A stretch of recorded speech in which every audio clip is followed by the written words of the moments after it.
हां.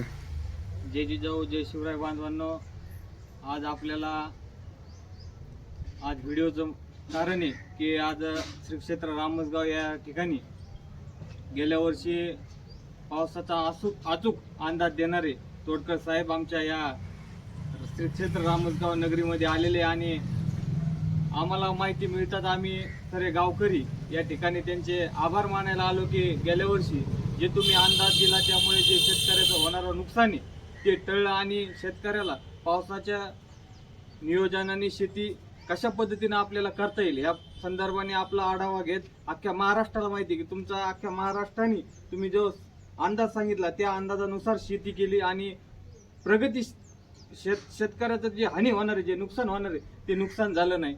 आता यावर्षी आपल्या सर्वांना माहिती आहे जून हा अर्धा जून झालाय तरी देखील पावसाचा काही अंदाज नाही.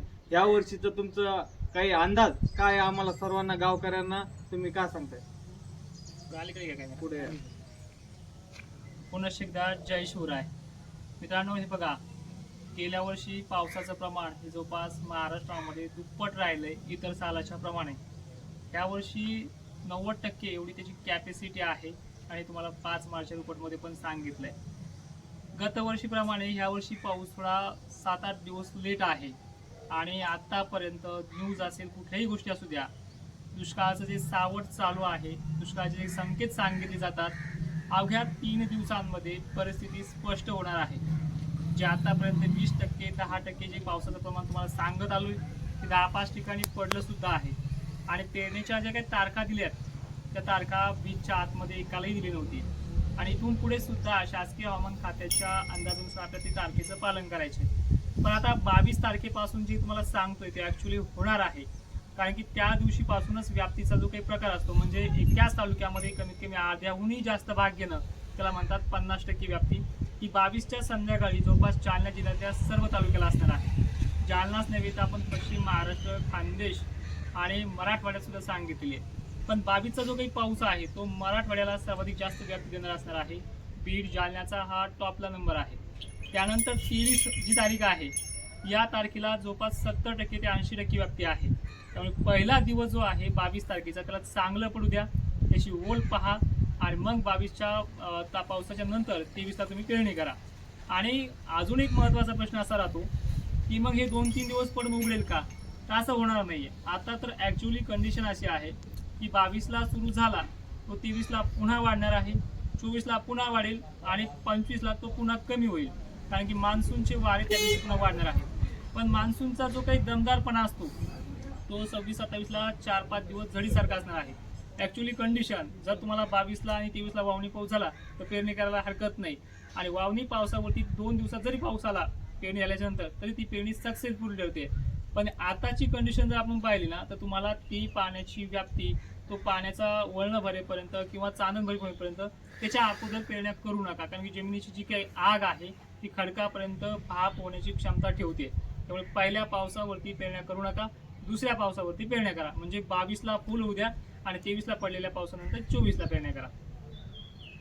बघू शकता आपण आता येत्या 2-3 दिवसात जे हवामानात बदल होणार आहे आणि त्याच्यानुसार कशा पद्धतीनं पाऊस या महाराष्ट्रात या जिल्ह्यांनी कसं आगमन होणार ते आत्ताच आपल्याला तोडकर साहेबांनी सांगितलं.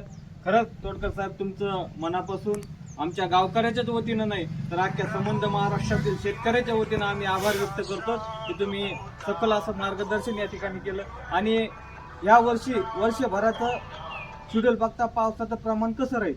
नक्कीच हे पहा, जून आणि जुलै हा विहिरीला पाणी आणणारा महिना नसतोच. याच्यामध्ये काही ठिकाणी अवकाळी पाणी पडतं वगैरे वगैरे गोष्टी आहेत. जुलै महिन्यात सुद्धा खंड पडतात, यावर्षी सुद्धा खंड आहेत. थोडेफार 10-5 दिवसाची ते कमी जास्त वाटू लागतील, कारण की पावसाचं प्रमाण हे कमी राहिले मे महिन्यात नसल्यामुळे. तर हे खंड सहसा तारतात, कारण की त्याच्यामध्ये 8 दिवसाला 4 दिवसाला फटकारे फुटकारे आणि दरवर्षीचीच ही कंडिशन आहे. जुलै महिन्यात माल सुकणं वगैरे गोष्टी होतात. त्यानंतर परतीचा जो काही पाऊस आहे ह्या सगळ्या गोष्टीची चीज भरून काढणार आहे.